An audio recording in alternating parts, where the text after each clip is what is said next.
Gold buyers, మీ కష్టాల్లో నమ్మకమైన మీ ఆత్మీయ నేస్తం.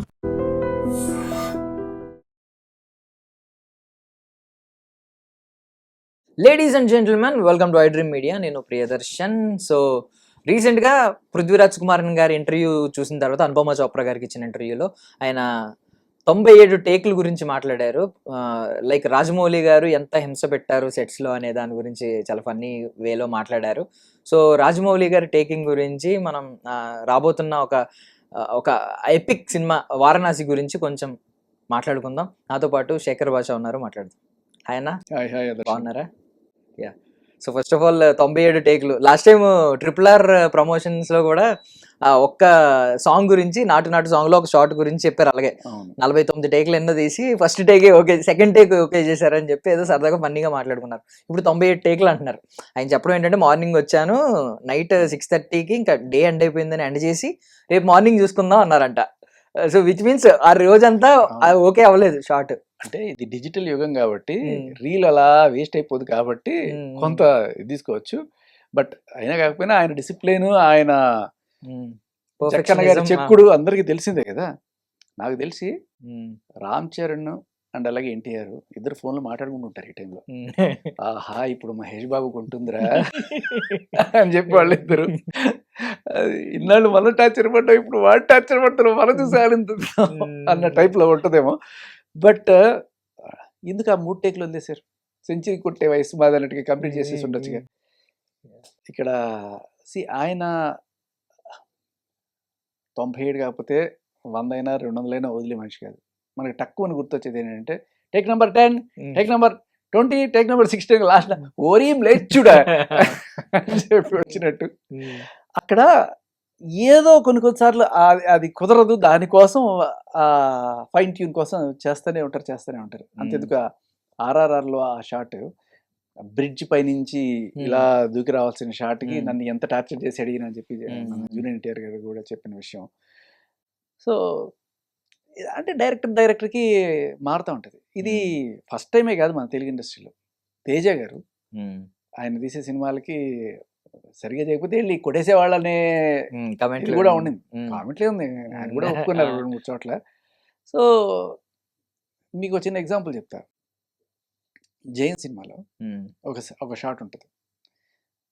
దాంట్లో నితిన్ సదాకి సారీ చెప్పాలి.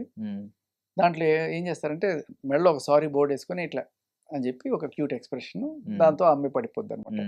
అలా యాక్చువల్గా షార్ట్ ఏంటంటే 10 రకాలుగా సారీ చెప్పాలి. ఆ అమ్మాయి అటు వెళ్తున్నప్పుడు ఒక రకంగా సారీ, అమ్మాయికి కనబడినప్పుడల్లా అది రకమైన ఎక్స్ప్రెషన్ తోటి 10 డిఫరెంట్ ఎక్స్ప్రెషన్స్తో సారీ చెప్తే ఆ అమ్మాయి ఫైనల్గా 10వ ఎక్స్ప్రెషన్లో పడిపోద్ది. బట్ నితిన్ కూడా ఫస్ట్ టైం యాక్టింగ్ కాబట్టి దానికి ఈయన అనుకున్న అవుట్పుట్ రానే టైంలో అలా ఇక ఫైనల్గా చేసేది ఏం లేక బోర్డు పెట్టేసి అలా చెప్పించేశారు అనే టాక్ అప్పుడు. ఇదొకటే కాదు, ఇప్పుడు మన సురేందర్ రెడ్డి గారి సినిమాల్లో అదే సినిమా మన రేస్ గుర్రం, దాంట్లో కొంతమంది చెప్పేది ఏంటంటే, అందరంటే కాదు బట్ విన్నది, మన శృతి హాసన్కి కొన్ని ఎక్స్ప్రెషన్లు పలకం. సో అలాంటప్పుడు ఆ క్యారెక్టర్నే మార్చేస్తే పోలే, ఎక్స్ప్రెషన్ పలకనేది ఆవిడ క్యారెక్టర్. ఓకే, ప్రపంచం బద్దలు అయిపోయినా కూడా ఇలాగే ఉంటుంది, ఏం చేసినా ఎక్స్ప్రెషన్ మారదు. బెస్ట్ కదా. ఇప్పుడు ఇటువంటి క్యారెక్టర్ ఉందనుకో, ఆర్టిస్ట్ చాలా సింపుల్ అయిపోద్ది. వాళ్ళ క్యారెక్టరైజేషనే ఇది. కొంతమంది డైరెక్టర్లు తెలివిగా, ఇప్పుడు పూరి జగన్నాథ్ గారు లాంటి వాళ్ళు, లేకపోతే మన సురేందర్ రెడ్డి గారు లాంటి వాళ్ళు దానికి సందర్భోచితంగా సిచ్యువేషనల్ ఇంటెలిజెన్స్ వాడి ప్రొడ్యూసర్కి అలాగే మిగతా వాళ్ళకి కూడా టైం సేవ్ చేసి తొందరగా ఒక 2-3 నెలల్లో సినిమా అయిపోయేట్టు అనే కాన్సన్ట్రేషన్ ఉంటుంది. ఇక్కడ రాజమౌళి గారిది నాట్ జస్ట్ ఎంత తొందరగా రిలీజ్ చేస్తాం అనేది కాదు, గ్లోబల్ రేంజ్లో. అంటే కోడిగుడ్డు గీకల పీకి చూడాలన్నా కూడా అక్కడ ఏం ఉండకూడదు అని చెప్పి. ఇప్పటికీ కూడా మనకి బాహుబలిలో ఇది చూడు, ఈ బాణాలు వేసినప్పుడు 3 బాణాలు పైన ఇట్లా పోయినాయి, అక్కడికి వెళ్ళినప్పుడు ఇట్లా పోయినాయి అని చెప్పి రివ్యూలు చేసేవాళ్ళు ఉంటారు. సో ఆయన నెక్స్ట్ లెవెల్కి అప్గ్రేడ్ అవుతున్నారు. సో మనం గ్లోబల్ లెవెల్ సినిమా తీస్తున్నప్పుడు ఆ మైన్యూట్ డీటెయిల్స్ కూడా ఎంత గట్టిగా చూడాలి అనేది ఆయన కష్టంలో కనబడుతుంది. బట్ ఆయన కష్టం అందరికీ కష్టమే మరి. సో అందరినీ కూడా గట్టిగా మేము టార్చర్ చేయడానికి సిద్ధపడే వస్తారు. దాంట్లో వింతేం లేదు. బట్ సరే 97 అయినా 100 అయినా ఫైనల్గా ప్యాకప్ అని చెప్పేసారట తట్టుకోలేక. సమ్టైమ్స్ ఫ్రస్ట్రేషన్ వస్తుంది, but still you should keep the cool and keep things going. But mostly అందరూ కూడా బ్యాకప్ చేస్తున్నారు, ఆయన్ని బ్యాక్ చేస్తున్నారు. అంటే అంతే మరి, ఆయన పర్ఫెక్షనిస్ట్, అలాగే చేస్తాడు. 1400 కోట్లు 1200 కోట్లు పెడుతున్నారంటే బడ్జెట్, అంత చేయకపోతే ఎలా చేస్తారని చాలా మంది అదే అన్నారు. ఎవరో నేను కమెంట్ చూశాను, లాస్ట్ టైం RRR దగ్గర కూడా ఇలాగే చెప్పావన్నా, ఒక సీన్ అదిరిపోద్ది ఇది అది అని. ఆ సీన్ ఏంటో ఇప్పటికీ మాకు తెలియట్లేదని. బికాస్ కింద కమెంట్లు ఏంటంటే అన్ని సీన్లు బాగున్నప్పుడు ఆ ఒక్క సీన్ ఏంటనేది స్పెసిఫై మనం కూడా చెప్పలేము, అన్ని సీన్స్ బాగున్నప్పుడు అని చెప్పి. సో ఆల్మోస్ట్ ఇది చూసినా పాజిటివ్ గానే కనిపిస్తుంది ఇప్పుడైతే. పాజిటివ్ గానే ఉంటుంది. బట్ అంటే అదే అండి, మనం ఇప్పుడు ఒక డిఫరెన్స్ చూడాలంటే ఇదే సిచ్యువేషన్ ఒకవేళ రామ్ గోపాల్ వర్మ తీయాల్సి వస్తే అవతల వాడికి ఎక్స్ప్రెషన్ పలకలేదంటే సింపుల్ ఇటు పెడతాడు. వీడేం మాట్లాడుతున్నాడు మనకు మొహం కూడా కనపడుతుంది, అవతల వాడు ఎక్స్ప్రెషన్స్ వీడు మాట్లాడుతుంటే నీ ఎక్స్ప్రెషన్స్ కనపడుతుంటాయి. డైలాగ్ నాది, ఎవడో డబ్బింగ్ చెప్తుంటాడు, నువ్వు ABCDEFGH అనరా, అవతల వాడి మొహంలో నువ్వు చెప్తున్నప్పుడు వాడి భయం అవన్నీ కూడా నేను క్యాప్చర్ చేసుకుంటాను. చాలా సిచ్యువేషన్ లో స్టోరీ మాట్లాడుతూ ఉంటుంది. ఇంకా గట్టిగా మాట్లాడితే వీళ్ళిద్దరు కొట్టుకున్నారనే విషయం మన ఇద్దరు చెప్పకుండా మన ఇద్దరు అక్కడ నించుంటాం, వెనకాల న్యూస్ ఛానల్లో ఒక యాంకర్ తోటి చెప్పిచ్చేస్తారు మొత్తం. డిపెండ్స్. సో నువ్వు ఏం చేద్దాం అనుకునే దాని మీద ఆ క్రిస్టల్ క్లారిటీ ఉండి ఏ రకంగానూ నో కాంప్రమైజ్ అనేది రాజమౌళి గారి ట్యాగ్ లైన్ అయిపోవాలి ఇక నుంచి. సో అది మనం అప్రిషియేట్ చేయాల్సిందే. But at the same time ప్రతి సినిమాకి కూడా 5 ఏళ్ళు 6 ఏళ్ళు ఆగాలంటే కూడా జనాలకు కూడా పేషెన్స్ కష్టమే. కానీ ఇక్కడ నువ్వు గమనిస్తే రాజమౌళి గారి హీరోలు లైక్ ఎన్టీఆర్ కావచ్చు, లేకపోతే రామ్ చరణ్ కావచ్చు, ప్రభాస్ కావచ్చు, వీళ్ళందరినీ మనం చూసాం. కానీ వీళ్ళని చూసినప్పుడు మనకి రాజమౌళియే కనబడతారు వాళ్ళు. నిజం చెప్పాలంటే ఆయన ఒక మాట అన్నారు, ఇండియా గర్వించదగ్గ యాక్టరు డైరెక్టర్. డైరెక్టర్ అంటే మనకు తెలుసు, మరి ఆయన యాక్టర్ ఎప్పుడు అయ్యారు? యాక్టర్ ఎప్పుడు అయ్యారంటే అదేలేండి మన బాహుబలి సినిమాలో పెద్దది అన్నప్పుడు కనిపించారు కదా, అలా అప్పుడప్పుడు గెస్ట్ అపీరెన్స్లు కనబడుతుంటారు కదా. అంటే అది కాదు, యాక్టర్ ఎలా యాక్ట్ చేయాలనేది ముందే యాక్ట్ చేసి చూపిస్తారు. అందులో మన బోయపాటి సింగ్ గారు కూడా అప్పుడప్పుడు కనబడుతుంటారు అదే కోణంలో. బట్ రాజమౌళి గారు చాలా క్రిస్టల్ క్లియర్ చూపిస్తారు. అది జనరల్గా నాకు తెలిసి ఇప్పటిదాకా నేను చూసిన అందరు రాజమౌళి హీరోలు ఎవరైతే ఉన్నారో అందరిలోనూ మనకి రాజమౌళి గారు ఉంటారు, ఒక్క సినిమా తప్ప, విక్రమార్కుడు. దాంట్లో రవితేజ నిజంగానే రవితేజలానే కనబడతాడు. ఆ ఒక్క సినిమా తప్ప మిగతా అన్ని చోట్ల కూడా మనకి ఆయన ఏమనుకున్నాడో అదే కనబడుతుంది.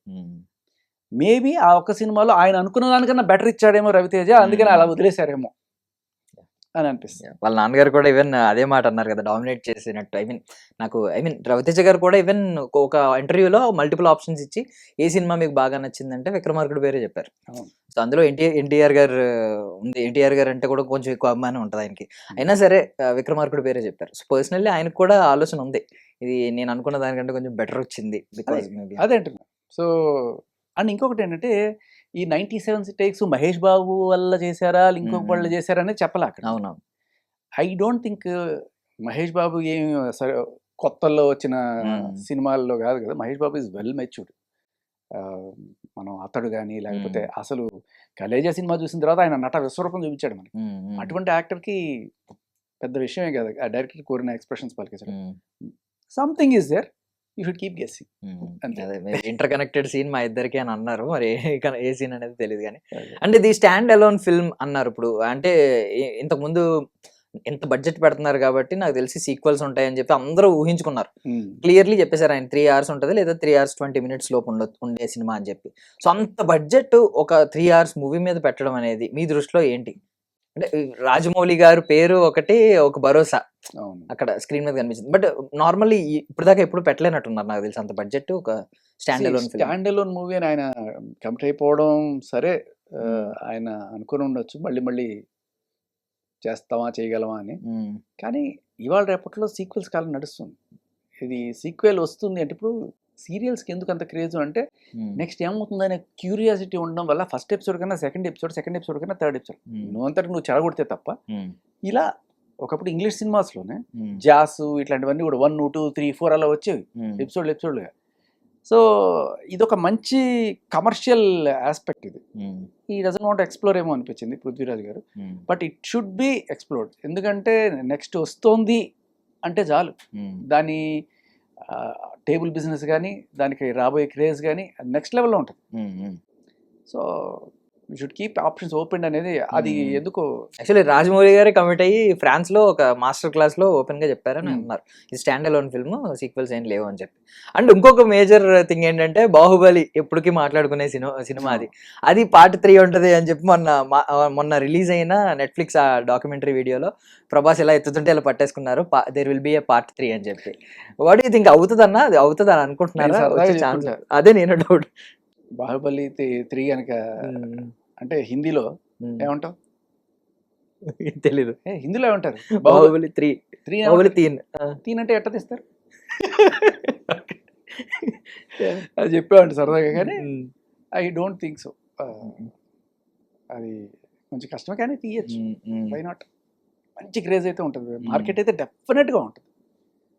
దాన్ని సమన్వయం చేసే ఒక పెద్ద మనిషి కావాలి, పెద్ద బిజినెస్ మ్యాన్ కావాలి, మల్టీ క్రోర్స్ పెట్టగలిగే ప్రొడ్యూసర్ కావాలి, ఓపిక కావాలి. అన్నిటికంటే ఆడియన్స్ కి కూడా ఓపిక కావాలి. ఆడియన్స్ కి ఓకే, ఆడియన్స్ ఏముంది ఇప్పుడు అప్పటిదాకా ఏదో సినిమాలు చూస్తూ వస్తుంటారు, కానీ ఆ ప్రొడ్యూసర్ కి ఆ యాక్టర్స్ కి అంత పేషెన్స్ కావాలి. సో అది అప్పుడే అంటే ఇది నిజం అన్నట్టు ఆడియన్స్ ఎంత కనెక్ట్ అయిపోయారంటే కింద కమెంట్స్, అరే పార్ట్ 3 తీస్తే రానా అని ఉండడే ఇందులో అని చెప్పి, చనిపోయాడు కాబట్టి సెకండ్ సీజన్. ఇంకొకడు కింద స్టోరీ రాస్తున్నాడు, రానాకి ఒక కొడుకునే చూపించారు, ఇంకొక కొడుకు కూడా ఉంటాడు అనమాట, ఆ కొడుకు రానాయా మళ్ళీ అని చెప్పి. సో వీళ్ళని పెడితే వీళ్ళే ఒక సినిమా తీసేస్తారు అసలు. సరే ఇది వేరే సబ్జెక్ట్ కంప్లీట్ గా. దీంట్లో చాలానే నువ్వు చేసిన కామెంట్ కదా, ఇంకా అద్భుతమైన కామెంట్లు ఉన్నాయి. ఏంటిటా కట్టప్ప బాహుబలిని చంపేసే సిచ్యువేషన్, చంపేసిన తర్వాత శివగామి దగ్గరికి వెళ్ళి బాధపడుతున్నప్పుడు నాజర్ వచ్చి చూసావా నీతో నీ కొడుకునే పంపించానంటే అప్పుడు ఒక డైలాగ్ అంటారు. ఏంటది? ఇలాంటిది దరిద్రం ఏదో రోజు వస్తుంది, నీ కొడుకు కాకపోతే నువ్వు ఎట్లా చేస్తావు, అందుకని చిన్నప్పటి నుంచి వాడిని వాడిగా నీకు పరిచయం చేశాను అంటే నా కొడుకు నేనే చంపుకున్నానని ఏడ్చే సిచ్యువేషన్ రావాలి. ఇటువంటి మిస్ అయ్యారు రాజమౌళి. ఇంకా మన వాళ్ళ క్రియేటివిటీకి తక్కువే లే అసలు. అది సో ఖచ్చితంగా మంచి సినిమా అయితే రావాలి కోరుకుందాం. హోప్ అదే క్వాలిటీ నాట్ జస్ట్ మనకే కాదు, ఇంటర్నేషనల్ ఆడియన్స్కి, జపాన్లో వాడు, చైనాలో వాడు, అమెరికాలో వాళ్ళందరికీ కూడా ఇది జనరంజకంగా ఉండడం కోసమే ఆయన కష్టపడుతున్నాడు. ఇంకొక విషయం ఏదో షేర్ చేసుకున్నారంటన్నా, అదేంటంటే ఆల్మోస్ట్ ఒక 20 minutes సీక్వెన్స్ ఉండే పోర్షన్ షూటింగ్ కంప్లీట్ అయిందంట. లైక్ రామ అండ్ కుంభకర్ణ మధ్య ఉండే ఆ వార్ సీక్వెన్స్ రామాయణంలో. సో అది కూడా షూటింగ్ కంప్లీట్ అయింది అని చెప్పి ఆయన షేర్ చేసుకున్నారు అనమాట అందులో, ఫ్రాన్స్లో మాట్లాడినప్పుడు రాజమౌళి గారు. 20 minutes సీక్వెన్స్ అంటే అంత స్క్రీన్ స్పేస్ ఆయన ఎవరు, ఆయన అది మేజర్ పార్ట్ అని ఫీల్ అయితే తప్ప అంత స్క్రీన్ స్పేస్ లేదు. ఇప్పుడు ఇవి ఎపిక్స్ విషయానికి వస్తే, ఇప్పుడు బాహుబలిలో ఇవన్నీ కూడా పక్కన పెడితే ఎపిక్స్ విషయంలో మనకి ఆ యుద్ధకాండనే అలా ఉంటుంది. నువ్వు జస్ట్ 20 నిమిషాలు కాదు, 30 నిమిషాలు, లేకపోతే ఆ కురుక్షేత్రం భారతంలో అయితే నడుస్తూనే ఉంటుంది. క్లైమాక్స్ అనేది 18 days of non stop fight కదా, మధ్యలో చిన్న చిన్న గ్యాపులు ఉంటాయి తప్ప 18 days ఆఫ్ ఫైట్ అది. సో అలా రామాయణ యుద్ధకాండ కూడా అలాగే ఉంటుంది. ఇప్పుడు కుంభకర్ణుడు అంతకుముందు అంత వాళ్ళ తమ్ముడు వస్తాడు ఇంద్రజిత్, అక్షయుడు ఉంటాడు. సో ఇలా వరుస పెట్టి రావణాసుడు కొడుకులు వాళ్ళందరూ అయిపోయిన తర్వాత ఫైనల్ రావణాసుడు కుంభకర్ణుడు రావణాసుడు తమ్ముడు, రావణాసుడు కొడుకులు వెళ్ళారు ఇంద్రజిత్. సో వాళ్ళతో యుద్ధం కూడా అద్భుతంగా ఉంటుంది అన్నమాట. అంటే మనకి అంత అద్భుతంగా చెప్పేవాళ్ళు ఉన్నారు, గరికపాటి గారు, లేకపోతే ఇలా వీళ్ళు మనకి ప్రవచనకర్తలు రామాయణం చెప్పేటప్పుడు చాలా అద్భుతమైన విశ్లేషణ. మనం రామాయణం చదువుతున్నప్పుడు కూడా అది మనం విజువలైజ్ చేసుకోవచ్చు. కానీ ఆ విజువలైజేషన్ని ఇప్పటిదాకా ఆ రేంజ్లో తెరకెక్కిచ్చే టెక్నాలజీ లేకపోయి ఉండొచ్చు. ఇంకొకటి అంత పేషెన్స్ ఉన్న డైరెక్టర్లు, అంత ఇన్వెస్ట్ చేసే ప్రొడ్యూసర్లు ఉండకపోవచ్చు. ఇవాళ 3 సాధ్యం అవుతున్నాయి జస్ట్ బికాస్ ఆఫ్ రాజమౌళి. ఆయన ఉన్నారు అంటే అన్ని ప్రపంచం అంతా ఏకమై దానికోసం ఆయనకి కోఆపరేట్ చేస్తుంది. ఆ రేంజ్ మనిషి ఇప్పుడు ఆయన. సో నిజంగానే ఆయన వర్ణించిన దానికని ఈయన నెక్స్ట్ లెవెల్లో తెస్తాడేమో అని.